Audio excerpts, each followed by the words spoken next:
So, hi guys, I'm going to talk about Alexander the Great. And about why I'm doing him is because he is just the most interesting person in history to me. I hate history. I'm not a fan of it at all, but studying Alexander the Great made me really excited about it. It was fun. So my purpose of this is to inform you all about what he did.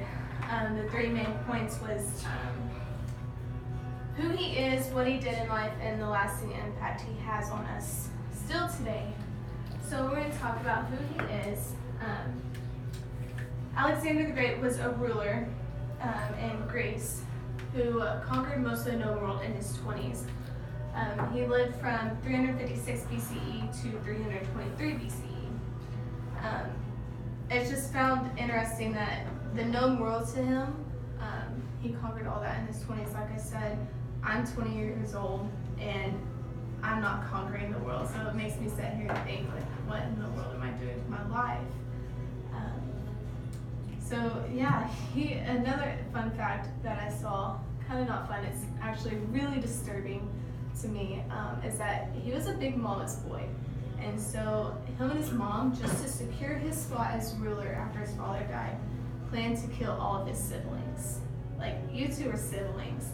Imagine that. I couldn't even imagine doing that to my brother. I couldn't do that.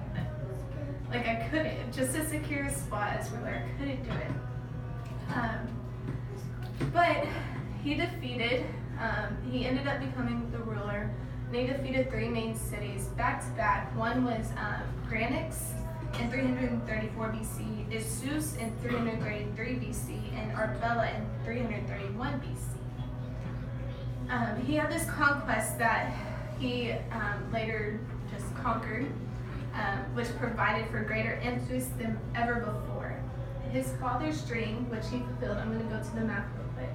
He fulfilled his father's dream by continuing the conquest all the way to India. So here is his father's area that he ruled over, and all the purple is where Alexander the Great ended up conquering, which I'll talk about that more here in just a second.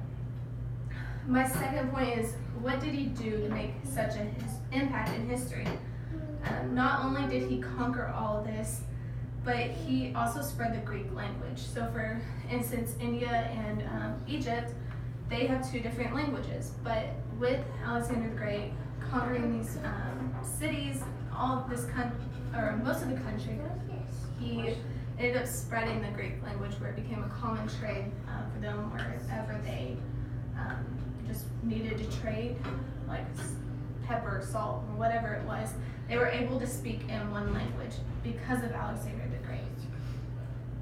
He also founded 70 cities. So all these dots right here is all the cities he founded and modeled them after the Greek style. So not only did he conquer most of the known world, spread the language, and he modeled them into the Greek culture.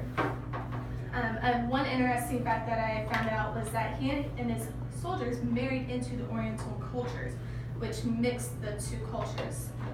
So you have Greek and the Oriental culture, and it became the Hellenistic culture, which marked a new age called the Hellenistic age. My third point was the lasting impact he has still today, is that he spread Greek, not only the language, but also the culture. Have y'all ever had Greek food?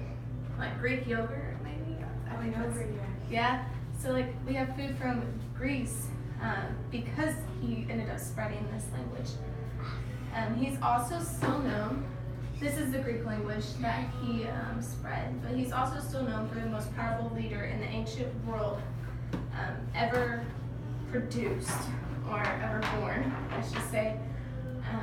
So my three main points was, who is he, what did he do to make such an impact in history, and the impact he still has on us today. Without his ambition, Greek culture and language would still be in its roots at home in Greece. We wouldn't be able to learn it, we wouldn't be able to spread it or anything.